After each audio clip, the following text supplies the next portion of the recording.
Hey guys, we're here with Tom and Tammy in outside of Auburn, California, and they are bike aficionados, but they say that they're bike nuts. They're going to show us their collection. So excited to see what they've got. Tom. Okay, let's start here and kind of work our way around. We have a myriad of different bikes that aren't all from one type of application. Here I have a Orbea Terra. This is technically a gravel bike, but because I'm currently training to do a double century, I've changed the tires and rims to where it's a little bit more suitable for road work. So it is a full carbon, geared essentially for climbing, but it has Continental GP 5000 32 centimeter road tires, and then we put on a back rack so I could carry a large capacity of water for the trip, because this will probably be a self-sufficient effort since COVID's still kind of limiting organized rides. More of an upright ride, because I can't imagine sitting in the saddle for 16, 18 hours hunched over like in a classic riding position. So this is what I'm training on right now and hope to make that ride. Next we have Tammy's Rosa, and it is, as you can see, a Nuovo Classico, and has a triple front chain ring, Brooks saddle, Brooks leather tape, Campagnolo drivetrain, one of her favorite bikes, and she picked that up not too long ago. It's just beautiful, beautiful bike, and extremely well balanced, and for a steel bike, surprisingly light, much more so than you might think. Next, this is one of the bikes that we're actually selling. This is something we picked up that she thought she needed, and here we are a couple months down the road and decided she has no use for it. Panasonic Sport Deluxe. It's a very nice example of, I guess, what we call a budget bike, but this one dates back, I believe, to the mid to late 70s as an outstanding condition for its age. So it's just something, again, we tend to pick up bikes and then later on find out why did we buy that, but I guess it's a question we answer. Starting up here, this is probably my primary bike. This is a full carbon Willier Triestina, I think about a 2006 model.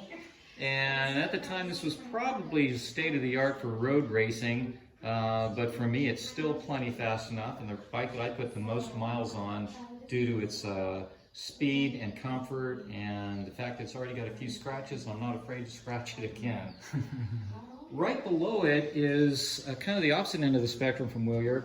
This is again a Willier Triestina, but this is what was called the Ramato, where it's a gold chromovolato finish that Willier did, and this is a highly pursued bike by a lot of collectors, and a beautiful finish that's rather fragile, so it's not too hard to scratch it.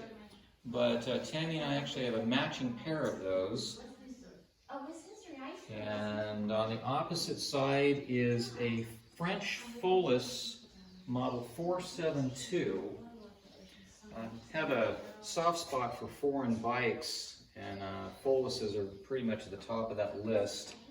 But Follis built outstanding bikes during their time, and the 472 came with a lot of Campagnolo parts, and it's been a real pleasure to find that one. We drove to Phoenix, Arizona to purchase that. So I guess we have that in common. We're not afraid to jump in the car and drive ridiculous amounts of miles by a bicycle. But the gentleman who had this took very good care of it. This is, again, a 70s bike. It's in very good condition, all original. And here we have, this is Tammy's Willier Ramato. Hers is actually in better condition than mine, nearly showroom quality. Oh, wow. It had just one very, very small scratch, and she actually had that imported from Italy. Okay. Below that is her Colnago Super, which was yet another road trip. I think we drove up to Portland, Oregon to find that one. And I think that has also full Campagnolo on it. And she has wider tires, makes it much more enjoyable to ride. Yeah, that is a beautiful bike. Oh, the paint is gorgeous. Yes, just. It's just such an adventure. And it's not, it's like a copperized, but it's not. Yeah, I really don't know the process of how that particular finish gets applied. But you can see there's even leather wrapped handlebars. Yeah, look at that.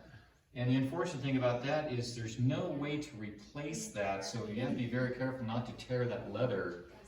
You can see the leather is even heat wrapped, I guess, around the brake clamps. Yeah. So you can't move the brakes. It's the way it's set up is the way it stays. Right.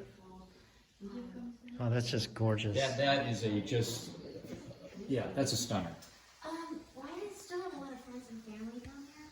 So And they've got the embossment on the brakes. Yeah, on the chain rings, on the shifters, it's just Yeah, look at crazy how much detail they included in this bike.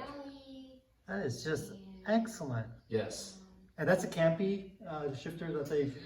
Those are actually Willier shifters. Oh, Willier shifters. Yeah, but okay. she has a Campagnolo derailleurs. Yes. And now, you guys ever it's possible that those are actually Campy shifters that they marked with Willier. Okay. I can't say they're not Campy, Okay. but at least they don't say that. Yeah. Oh, that's just excellent. Yeah, just incredible. And then this is her red leaf full carbon triathlon bike. She likes to do triathlons with the running surf skis and the bike, so that's what she races and trains on. Kind of a typical carbon bike, if there is such a thing. But she enjoys it a great deal, and extreme lightweight bike, very quick. It's funny because the equestrians, the horse riders, didn't like the bike riders. And then I think you were talking about the Super, so I want to grab that now. Colnago Super down here. I want to say this is probably a mid-80s. A lot of pantograph parts on that. Also the neck stem, seat post. Again, it's Campagnolo drivetrain, and we put 28 centimeter tires on it, make it a little more comfortable to ride. Yes, it makes a big difference. Yeah, it really, really does. Look at that stem though on the Colnago. We have a fantastic local bike shop here called Tour of Nevada City, and the guys in there are really good with vintage bikes. So what she basically did was she took the bike and said, look, I want some sort of a fancy stem. What can you find me? And they found that in Germany and Oh ordered it. wow, look at that. So yeah, they always go way beyond whenever we ask them to do anything for us. Was ordered individually, and then that person. That's an excellent riding, shifting, very comfortable bike for her. Columbus. So I like how unique it was in the barn. I have a 91 Super. Do you? Yeah, but it has, I think it's, it has a straight fork. Okay. With what's called the Precisa fork, I believe it's called.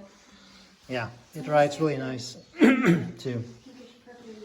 And then over here is her 65 or 66 Peugeot. I believe this is called a Sport Deluxe or Super Deluxe.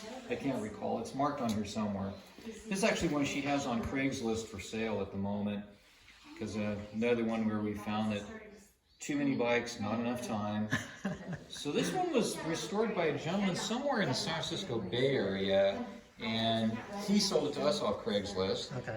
So there's some obviously non-original parts. You can see the skewers are not vintage.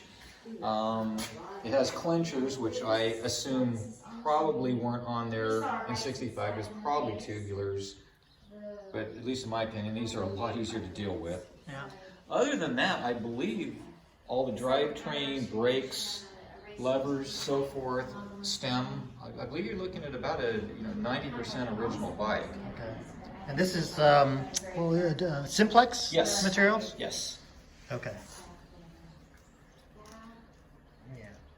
Yes, it is a nice example of an old Peugeot, still in pretty much its original state. And the drivetrain is Simplex too? Yeah. Can we take a look at that? You bet.